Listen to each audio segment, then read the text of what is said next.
Of course, a big picture view at what is going on, but certainly this immigration issue is going to affect the tech community.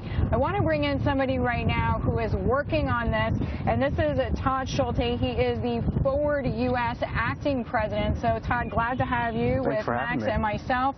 So, Max, as an investor, as an entrepreneur, has obviously had to deal with this immigration, even on a personal level when you came here. So we'll get into that story. But, Todd, you've been working for about 2 years.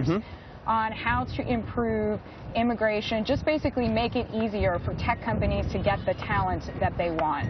How's it going? Well, we started about 2 years ago. We were really successful in helping get a bill through the Senate in 2013. In 2014, we did a good job making a bunch of progress in the House. Unfortunately, we weren't able to get that bill done. The president did take a really critical action last fall. He took a number of steps that would help the undocumented in this country, but that's just a critical step forward, but it's just a step forward, and we're really focused on now. We have a broken immigration system. It's a huge drag on our economy. It's a huge drag on the tech community, but as and we're really focused. my colleague was just saying, in D.C., it is now even being folded into this larger homeland security. But I mean, there are so many moving parts to this issue, but for the tech community, it's very precise and very important. Absolutely. And if you look at, if you talk with economists, you talk with startups, you talk with entrepreneurs, you talk with people who run big companies, the one thing you hear is we need better talent. We need to, this search for talent is critical. And we have an immigration system that makes it way too hard to get the people we need here. And we're really focused on that. So, Max, have you found that as a founder, as an investor? Have you said, gosh, it's a shame this person's here, this person is educated, is ready to go, I want to hire this person, and I can't?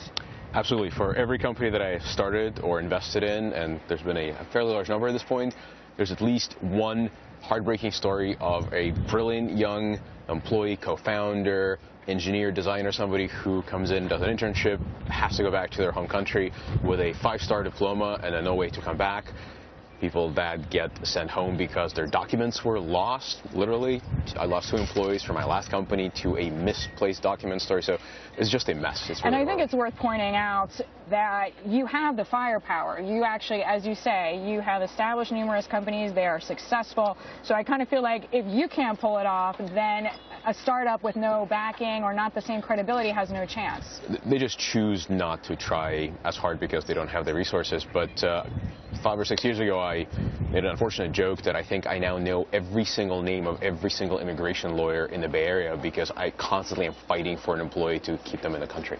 You have a stat, Todd, that, I mean, I actually took it from your report. Something like 3.2 million jobs could be created in the U.S. economy by 2024 if immigration reform were enacted, at least as far as your bill proposes. I mean, if you look at what immigration reform would do for this economy, it is an unbelievable economic driver, an unbelievable economic boom. Millions of jobs created. It's a huge help for the deficit, and it's just a win-win-win, and we're really focused on that. And something like another stat I read, something like $330 billion, B as in boy, could be added to the U.S. economy also by that timeline, 2024, if, again, this bill that you have been lobbying for, which is bipartisan, actually passes. And I think that bipartisan point is one. It's a critical one.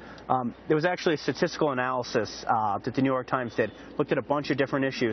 Immigration reform has more bipartisan consensus than any major issue out there. I mean, so then why is it so hard? Because I know you've actually been working on this for 2 years. You have tons of headwinds, and you have huge Silicon names behind you. I mean, John Doerr, Bill Gates, Mark Zuckerberg. I mean, these are not... This is not just like, okay, people who want to make a difference. Well, look, I think it is a hard issue to work on. This is a big transformative issue. We came close in 2014, we really did, and we're rebuilding that right now, and we are closer than we've been in 30 years, but we've got a lot of hard work ahead, and as you can see in Washington, things can be close one day and they can blow apart pretty quickly. So can strategy then trump financing? I mean, who has it seems like the government in general is spending more money on this than maybe even tech founders can. Well, I think technology can actually play a critical role here. What I mean by that is if you can let your average American, if you can lower the barrier to entry, they can meaningfully tell their story about why our broken immigration is hurting them. That's something that can have a huge impact. We're really proud. We've had 378,000 different individuals use our platform to tell a story, to take a meaningful action. So I think technology can play a critical role in letting people in Washington hear from more people. I want to bring you back on this idea that the U.S. seems to kick out about 40% of graduate level qualified math, science, what people often refer to as STEM job candidates. If there's one thing the government could do to make tech's job easier / better, what would it be?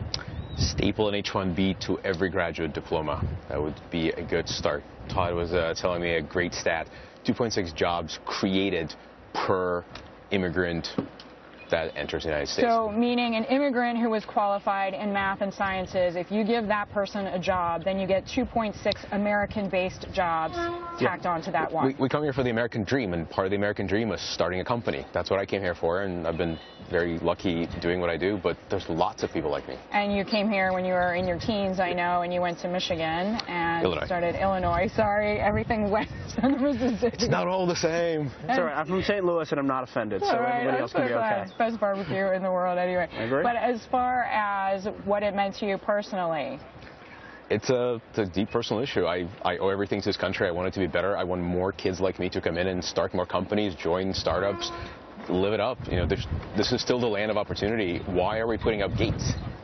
All right, I'm going to leave it on that question. Todd, thank you so much for the time. Todd Schulte joining us there. He is the acting head of FWD.us, and of course our own Peter.